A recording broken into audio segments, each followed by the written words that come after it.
With Pokemon Fire Red and Leaf Green coming to the Nintendo Switch, I decided it was a perfect time to remaster my Charizard team video.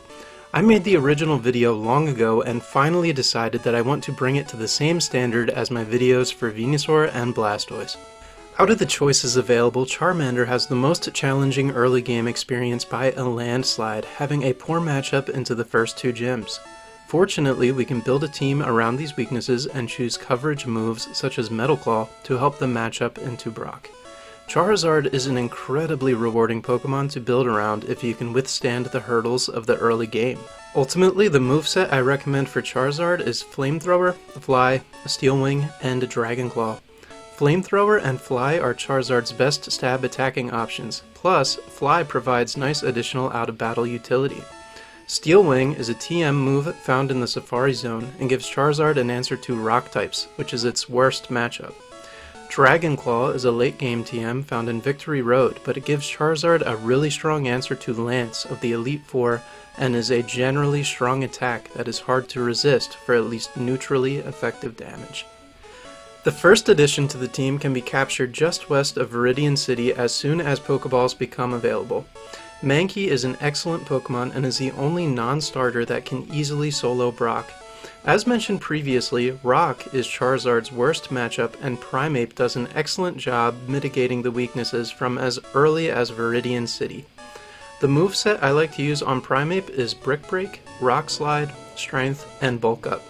These are basically all TM or tutor moves, but they are very easy to come by. Brick Break is found on the SSN as a TM and is in my opinion the best fighting move for Primeape. Rock Slide is taught by a tutor in Rock Tunnel and is the perfect coverage move, hitting both flying and bug types super effectively. I also like to teach Mankey Mega Kick by tutor outside of Mount Moon until the Strength HM becomes available. The Bulk Up TM is found in Silphco and tremendously helps Primeape's sweeping potential. This Pokemon is very underrated and is the perfect partner for Charizard. The next big challenge for our team is Misty's Water-type gym. Charmander is weak to water and Mankey is weak to Starmie's psychic attacks. The Pokemon that I think helps the most and is available at this point in the game is Pikachu. You can catch Pikachu in Viridian Forest, however it is an uncommon encounter.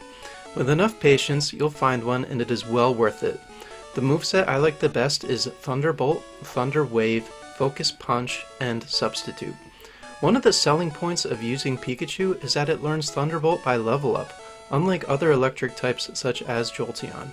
Just make sure you teach Pikachu Thunderbolt before you evolve it into Raichu. You'll most likely just be selecting Thunderbolt with Raichu, but the other moves are chosen to defeat dual ground and rock Pokemon that have an electric immunity. Focus Punch needs to charge for a turn, so Substitute and Thunder Wave are added to help pull this off while also just generally being very useful and spammable.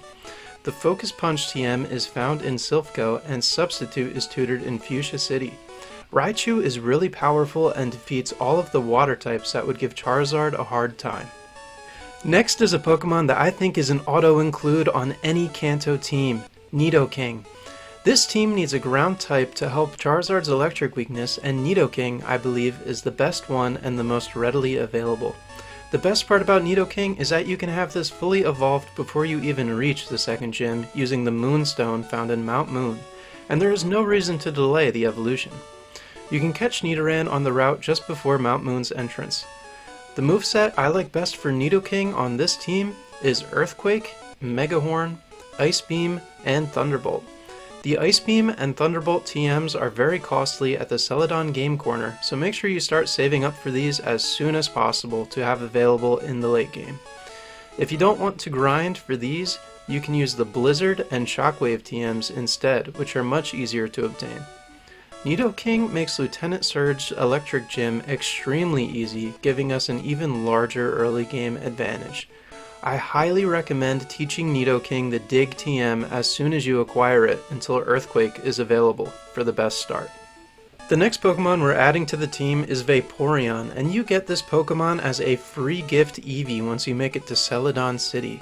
Also in Celadon City is the department store where you can buy a Water Stone to evolve Eevee right away. After evolving Eevee, I recommend teaching the Water Pulse TM from Misty until you can replace this with Surf. My favorite moveset to use is Surf, Ice Beam, Bite, and Acid Armor. Once again, if Ice Beam is too much of a grind, you can replace this with Blizzard or the Aurora Beam level up move. Bite is a special attacking move in Gen 3, so it is really nice here for Psychic and Ghost opponents such as Sabrina and Agatha. Acid Armor makes Vaporeon extremely difficult to take out defensively and is good for long battles. I originally had Lapras on this team in place of Vaporeon, but I truly think Vaporeon is a better fit since it doesn't share the rock type weakness of Lapras's ice typing. The last member of the team is another staple that I can't do without. Snorlax is one of the strongest Pokemon in Kanto and is a guaranteed static encounter as part of any playthrough.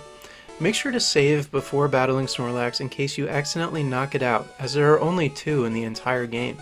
Snorlax is only weak to the fighting type, which our Charizard resists, so it is exceptionally powerful on this team specifically.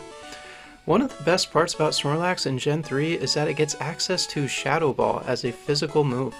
This makes it remarkably good against Ghost type opponents because it is immune to Ghost defensively as a normal type. If you were to splurge on just one Game Corner TM, this is the one you'll be wanting to prioritize the most. With near perfect coverage from Shadow Ball, the moveset I prefer on Snorlax is Return, Shadow Ball, Yawn, and Rest. The Return TM is found on the 2nd floor of a gatehouse on Route 12 and is the strongest normal move in the game. Body Slam is acceptable and has a chance to paralyze, but Return offers much higher base power, and we can already status opponents by using Yawn. I recommend using a Snorlax with the Thick Fat ability if you can find one for a better matchup into Blaine and Lorelei. As an added bonus for those who made it this far into the video, make sure to use the item finder in the locations Snorlax was defeated to obtain the Leftovers held item. Leftovers is arguably the best held item in Pokemon and is perfect for Snorlax and Vaporeon. Thank you to everyone who made it to the end of this video, and for those who skipped ahead to see the team, that's totally cool too. Just consider hitting the like button, as that helps me out a ton. To recap, our final team is Charizard, Primeape, Raichu, Nidoking, Vaporeon, and Snorlax. I hope this video helped, and I will see you in the next one.